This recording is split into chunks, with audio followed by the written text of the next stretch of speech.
So this is part 2 of the inflation, ठीक है। और इसमें हम लोग अभी पढ़ने वाले evil effects of inflation. Sir inflation के ईवल इफेक्ट्स कौन कौन से होते हैं?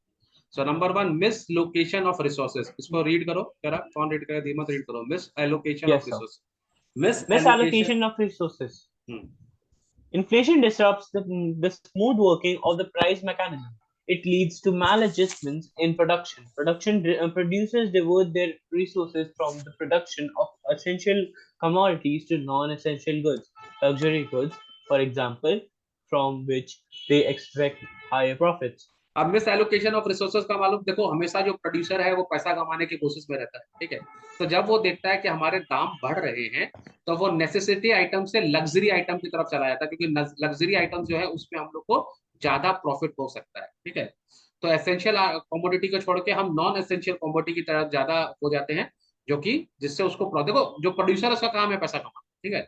तो जहां उसको पैसा मिलेगा वो काम ज्यादा करेगा। हो सकता है कि प्रोडक्ट ए में उसको फायदा ज्यादा है, प्रोडक्ट बी भी जरूरी है, पर प्रोडक्ट ए में ज्यादा फायदा होगा, तो वो बी छोड़ के ए बनाने लगी, विच इज नॉट गुड, ठीक है। चलो, रिडक्शन इन सेविंग तो कॉमन सेंस का ही बात है। अगर आपको खर्चा ज्यादा करना पड़ रहा है तो पैसा बचेगा कहां से, है ना। पहले कोई काम अगर 100 रुपया में हो रहा था, अगर वो काम अभी 150 रुपया में हो रहा है, तो सेविंग्स तो कम हो गया ना मेरा, है ना, क्योंकि इतना रुपया तो एक्स्ट्रा खर्चा हो रहा है। और अगर सेविंग्स कम होगा तो क्या होगा? हम बैंक में नहीं रख पाएंगे, बैंक में नहीं रख पाएंगे तो बैंक वाले उसको किसी और को लोन नहीं दे पाएंगे, तो हमारा इन्वेस्टमेंट का भी प्रॉब्लम हो जाएगा। तो रिडक्शन इन सेविंग्स, ठीक है। नाउ डिस्करेज फॉरेन कैपिटल, इसको रीड करो फटाक से हम लोग। Discourage foreign capital. Inflation discourages the inflow of foreign capital into the country. The foreigners do not like to invest in those countries where prices are rising. The rising cost of raw materials and their inputs make the foreign investment less profitable. ये हम लोग last class में शायद discuss किए भी थे, मैंने तुमको एग्जांपल भी दिया था पाकिस्तान का, कि जहां पर दाम बढ़ते हैं वहां पे फॉरेन कंट्रीज क्या नाम है पैसा नहीं लगा। होर्डिंग का मतलब तुमको पता ही है। होर्डिंग का मतलब क्या था? लोग सामान को जमा करते हैं, इसको हम लोग ब्लैक मार्केटिंग बोलते हैं। ये मैंने एक्सप्लेन किया हुआ रखा है, इसलिए जल्दी जा रहा हूँ। क्वालिटी भी जल्दी, क्योंकि लोग कोई भी चीज खरीद रहे हैं तो उसमें क्वालिटी का भी कंट्रोल नहीं रहता है, ठीक है। तो ये हम लोग का लास्ट वीडियो में हो चुका है, इसके जल्दी जल्दी भाग गए।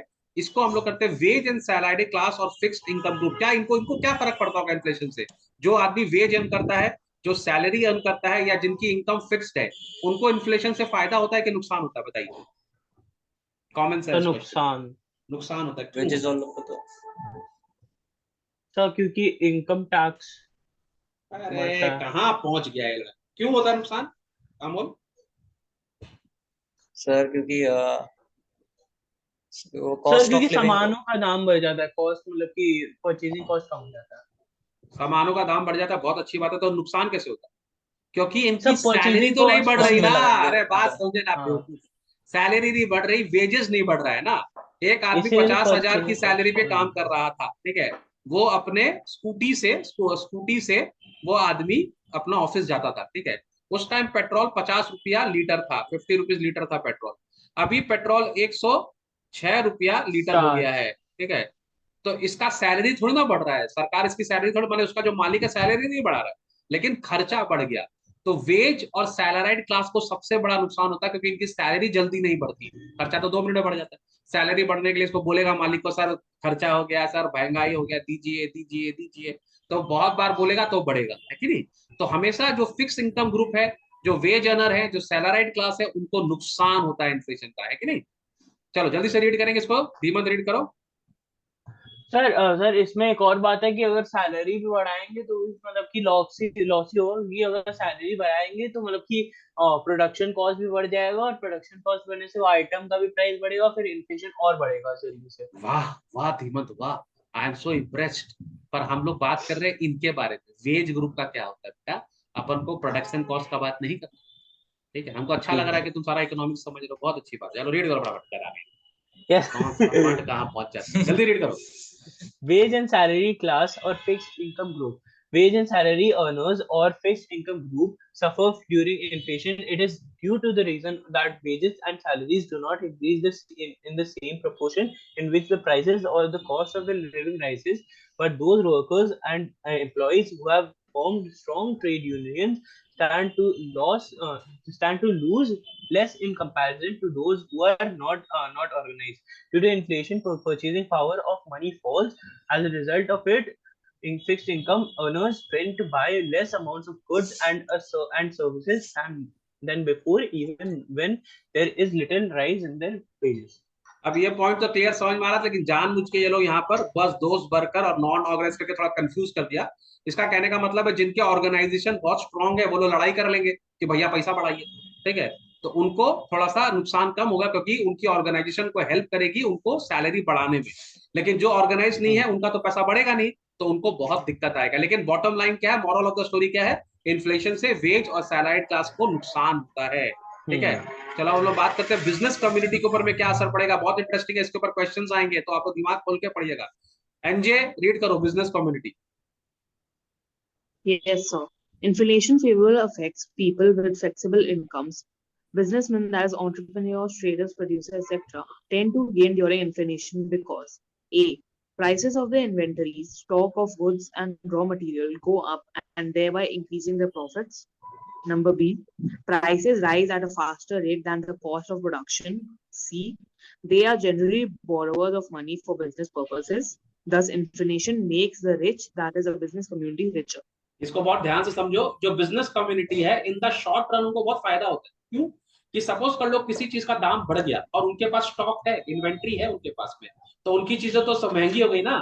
जैसे अभी ये ज्वेलर्स लोग के संग हुआ है ना, जिनके ज्वेलर्स थे, जो पुराने ज्वेलर्स थे, तो पहले ज्वेलरी का दाम जैसे कितना था, बहुत सस्ता था, मैंने बहुत सस्ता तो नहीं बोलेंगे, खैर माने ज्वेलरी का दाम वैसे 2500 रुपया 1 ग्राम का था, ठीक है, 1 ग्राम का 2500 रुपया था।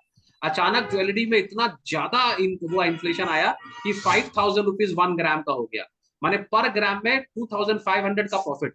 अब जिनके घर में 10 किलो केजी, माने अब ज्वेलर्स लोग के दुकान में तो होता ही है सोना, अगर उनके दुकान में करीब 10 केजीज का सोना होगा तो उनका कितना इनकम हो गया भाई, क्योंकि उनकी इन्वेंट्री का दाम बढ़ गया, है ना। अगर गाड़ी सपोज कर लो टाटा वाले के पास 1000 पीस गाड़ी ऑलरेडी स्टॉक में खड़ी हुई है और गाड़ी अगर महंगी हो गई तो टाटा वाले का तो मजा है ना, 1000 पीस में ज्यादा पैसा कमाए, ठीक है।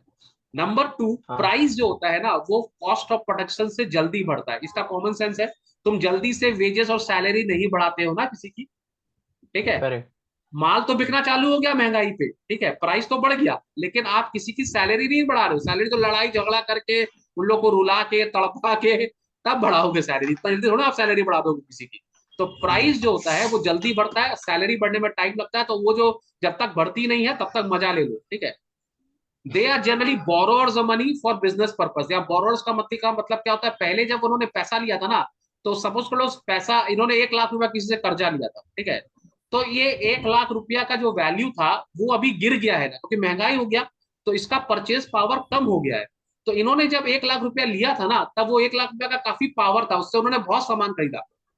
लेकिन अब जब ये रीपेमेंट करेंगे तो 1 लाख का वैल्यू गिर गया है, वो 1 लाख रुपया जो है अब 80,000 के बराबर है, ठीक है, तो इनको तो फायदा हो गया ना। अगर ये लोग किसी से लिए उधार तो लेंगे, माने जब लिए थे तो वो बहुत प्रेशियस था, जब दे रहे हैं तो कम हो गया प्रेशियस, तो उनको फायदा है, ठीक है। तो इन्फ्लेशन जो है वो बिजनेस कम्युनिटी को रिचर बनाता है, और वो भी शॉर्ट टर्म ऑफ टाइम के लिए, शॉर्ट टाइम के लिए। बोलो क्या बोल रहे हो निमंत? तो क्वेश्चन था मेरा कि प्राइजेस अगर मतलब प्राइजेस अगर ज्यादा तेजी से बढ़ेंगे तो लोग तो सामान खरीदना कम कर देंगे, तो इससे रिच कैसे हो जाएंगे वो लोग? लेकिन नेसेसिटी तो लेना ही पड़ेगा ना, आलू प्याज ये सब सपोज कर लो हमारा जो सामान है जो इंपॉर्टेंट है। अब सोने, जब हम गोल्ड का बात कर रहे हैं तो गोल्ड कितना भी महंगा हो जाए शादी थोड़ी ना कैंसिल हो जाएंगी, मैरिजेस तो होंगी, ठीक है, और उसको प्रॉफिट हो रहा है ना। अब वो जितना भी बेचेगा पर यूनिट में दाम बढ़ गया ना, तो वो तो उसके पास ऑलरेडी इन्वेंट्री था। जो स्टॉक मेरा 100 रुपया था, हम उसको 120 रुपए में बेच रहे थे, ठीक है, अभी भी मेरा 100 का स्टॉक है, लेकिन अगर वो हम 140 में बेच रहे हैं क्योंकि दाम बढ़ गया, तो हमको तो फायदा हो गया ना। पहले हमको 20 का फायदा रहा, हमको 40 का फायदा होता, तो इन्वेंट्री तो मेरे पास था ही ऑलरेडी। समझ में आ रही है बात को? तो बिजनेस कम्युनिटी को इन द शॉर्ट रन बहुत फायदा होता है इन्फ्लेशन का, ठीक है। चलो इन्वेस्टर की बात कर ले, इन्वेस्टर का क्या होता है, पढ़ो। Investors. Inflation has a mixed effect on the investors. Investors in fixed interest earning assets like bonds, debentures, and deposits are the losers, whereas the investors in the shares of the companies tend to gain during inflation. Small investors who invest their money in bonds, debentures, and deposits, the commercial banks tends to lose because they receive only a fixed interest income for such investment. On the other hand, the investors in shares tends to benefit because they get more dividend on the account of high profits by joint stock companies during inflation. क्या बोल रहा है, inflation as a mixed effect on investor, investor लोग को mixed होता है, ठीक है। जैसे investor in fixed interest earning assets like bond debenture deposits are the losers, whereas investor in the share of the company tend to gain. अब अगर आप मान लो, अगर आप फिक्स्ड डिपॉजिट में पैसा लगाए हैं, ठीक है, अगर आपने फिक्स डिपॉजिट में पैसा लगाया और चीजें महंगी हो गई, ठीक है, तो आपका फिक्स डिपॉजिट का वैल्यू गिर जाएगा, तो उसमें आपको नुकसान है ना। नहीं समझा बात को। फॉर एग्जाम्पल, हमको अगर मैंने फिक्स डिपॉजिट में हमको 7% का इंटरेस्ट मिल रहा है, लेकिन महंगाई अगर 3% या 4% बढ़ गई, तो मेरा तो ये खरबड़ हो जाएगा ना, मेरा तो 7% का वैल्यू कम हो जाएगा, क्योंकि जितना हमको इंटरेस्ट मिलेगा उससे ज्यादा महंगाई है, तो ये पैसा मेरा कोई वैल्यू नहीं होगा इस पैसा का, ठीक है। तो अगर हम कोई फिक्स्ड इंटरेस्ट अर्निंग एसेट में लगाएंगे तो हमको नुकसान होगा, जैसे बॉन्ड हुआ, डिबेंचर हुआ या डिपॉजिट्स हुआ, ठीक है। लेकिन अगर हम शेयर में लगाएंगे तो हमको फायदा होगा, क्योंकि शेयर का दाम तो बढ़ेगा, क्योंकि महंगाई बढ़ेगी तो कंपनी का जो टाइम वहां पे इन्फ्लेशन होगा, कंपनी को भी फायदा होगा। अगर आप शेयर में पैसा लगा रहे हैं तो आपको फायदा होगा, लेकिन अगर फिक्स्ड इनकम में लगा रहे हैं तो आपको नुकसान होगा, ठीक है। नुकसान होगा। Small investors who invest their money in bond, debenture and deposit with a commercial bank obviously lose करेंगे, है ना। जो लोग सोचते हैं कि हम भैया एफडी करेंगे, सेफ इन्वेस्टमेंट है, वो लोग लूज करेंगे, क्योंकि जिस रेट से महंगाई बढ़ रही है उस रेट से आपको एफडी में इंटरेस्ट नहीं मिल रहा है।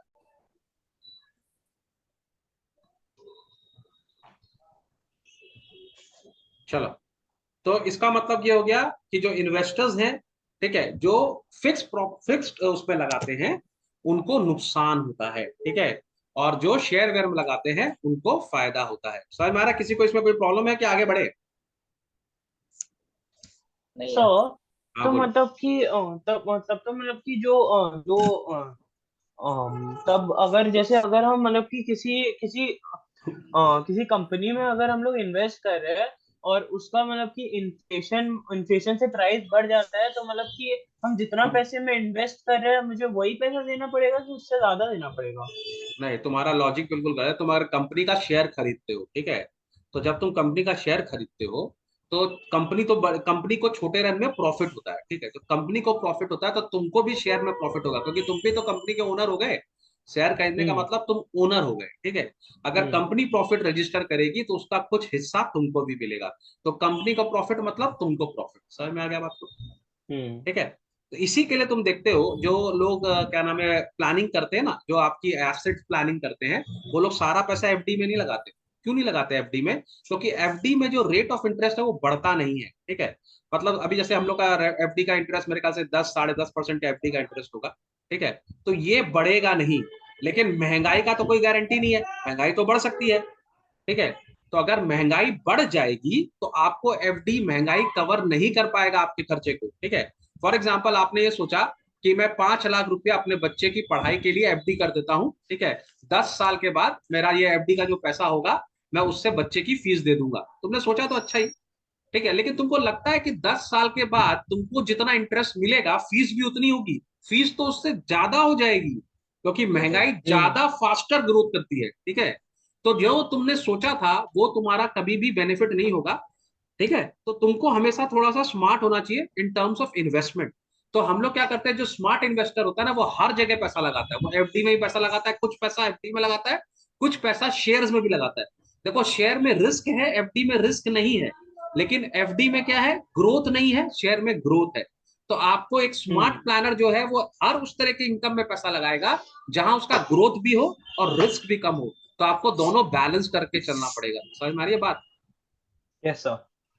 चलो, अब हम लोग बात करेंगे फार्मर्स की। तुम लोग को क्या लगता है, फार्मर को फायदा होता है कि नुकसान होता है इन्फ्लेशन शॉर्ट सर रन में? नुकसान होता है। नहीं, सर फार्मर ज्यादातर नुकसान होता है। फायदा फार्मर होता है। तो गेन तुम होता है, गेन होता है, गेन। थोड़ा बिना सोचे बोल रहे हैं, फार्मर को फायदा होगा छोटा फार्म में। क्यों? अरे क्योंकि उसने हाँ। सपोज कर लो 4 महीना पहले गेहूं लगाया था, ठीक है, तो सस्ता खरीदा होगा ना। 4 महीने के बाद गेहूं का दाम बढ़ गया, गेहूं तो एक दिन में नहीं होगा ना, है कि नहीं। हाँ। तो हम्म। इसका मतलब वो जब क्रॉपिंग किया होगा तब उस टाइम सपोज करो दाम कम था, ठीक है, तो सस्ते में क्रॉप कर दिया। और जब वो उसको हार्वेस्ट किया होगा तो महंगे, जब बेचेगा बाजार में महंगाई में, है ना, तो उसको फायदा होगा। ठीक है। तो जनरली फार्मर्स लोग को फायदा होता है, ठीक है। तो farmers generally gain during periods of inflation because they can obtain better price for their crops during inflation. समझ में आ रहा है बात को? Yes, sir. Number 2, farmers are generally debtors. अच्छा, जो लोग पैसा लेते हैं उनको फायदा होता है ना? क्यों फायदा होता है? क्योंकि पैसे की वैल्यू गिर गई। जब आप लिए थे तब Correct. पैसे की वैल्यू ज्यादा थी, अभी क्योंकि महंगाई हो गया पैसा का वैल्यू गिर गया, पैसा का परचेसिंग पावर गिर गया। तो जो लोग भी बोरोअर्स होते हैं ना उनको फायदा होता है, माने लेने वालों को फायदा होता है, देने वालों को नुकसान होता है, ठीक है। तो फार्मर्स तो जनरली लेते ही हैं बैंक से या किसी से लेते हैं, बोरो करते हैं, तो उनको फायदा होता है इन्फ्लेशन से, ठीक है। जो लैंड करते हैं उनको नुकसान, ठीक है। लेकिन जो छोटे फार्मर होते हैं ना, जो छोटे छोटे फार्मर होते हैं, जो माने लास्ट मिनट में सामान खरीदते हैं, उनको नुकसान होता है। क्यों? क्योंकि वो लोग वो चीज महंगी हो जाती है, ठीक है। यहाँ पर एक और एग्जांपल दिया है, छोटे फार्मर बहुत सारा खाना जो होता है वो अपने घर के लिए ही ग्रो करते हैं, ठीक है। तो जो लोग बाजार में बेच ही नहीं रहे उनको तो नुकसान हो गई, ठीक है। उनका मेजर पोर्शन जो है वो अपने घर में रख लेते हैं सेल्फ कंजम्पशन के लिए, उसके लिए उनको थोड़ा सा नुकसान होता है क्योंकि बेच तो रहे ही नहीं है, ठीक है। और जो फार्मर लास्ट मिनट में सीड, फर्टिलाइजर और इंसेक्टिसाइड परचेज करेगा उनको नुकसान होगा। क्यों? क्योंकि उस टाइम तो चीजों का दाम बढ़ गया है। लेकिन जो बड़े फार्मर्स हैं वो तो होलसेल में खरीद के रखते हैं, उनके पास तो बहुत सारा पहले से रहता है फर्टिलाइजर, इंसेक्टिसाइड, सीड, तो उनके पास तो ऑलरेडी स्टॉक में है, तो उनको फायदा होता है क्योंकि उन्होंने सस्ते में ऑलरेडी खरीद के रखा हुआ है। छोटे फार्मर्स हैं, बहुत छोटे फार्मर जो लास्ट मिनट परचेजिंग करते हैं उनको नुकसान होता है, ठीक है। तो हमने इन शॉर्ट क्या देखा? Inflation redistributes income and wealth in favour of businessman, trader, debtors, farmers etcetera, but it hits hard the interest of consumer, creditor, small investor, labourers, middle class and fixed income group. आप लोग इसको यहीं से याद कर लेना कि किस किस को फायदा होता है। बिजनेसमैन को फायदा होता है, ठीक है। ट्रेडर लोग को फायदा होता है, डेटर माने जो बोरोवर है उनको फायदा होता है, छोटे छोटे फार्मर को फायदा होता है। लेकिन किसको नुकसान होता है? बड़े कंज्यूमर को। को हाँ, माने छोटा बिजनेसमैन, बड़ा बिजनेसमैन, शॉर्ट रन में फायदा होता है। समझ में आ गया बात को? हाँ शॉर्ट रन में इन सबको फायदा होता है, ठीक है। ये 4 फायदे वाले कैंडिडेट्स हैं। बिजनेसमैन क्योंकि उसका स्टॉक होता है, महंगाई हो गई। ट्रेडर क्योंकि वो बोरोवर होता है, ठीक है, बिजनेस करता है, वो उनके पास भी स्टॉक होता है, बेसिकली ट्रेडर का भी स्टॉक होता है। डेटर्स क्यों? डेटर तो बोरोवर होता है, बोरोवर को फायदा है। फार्मर क्यों? क्योंकि आज लगाया है कल बेचेगा तो उसको फायदा है। नुकसान किसको होता है? कंज्यूमर को। कंज्यूमर को सबसे डायरेक्ट नुकसान है, चीजें महंगी हो गई, है ना।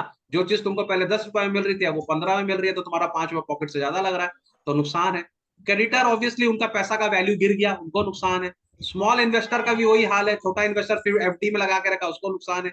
लेबर को नुकसान है, क्यों? क्योंकि उसका वेजेस फिक्स्ड है, ठीक है।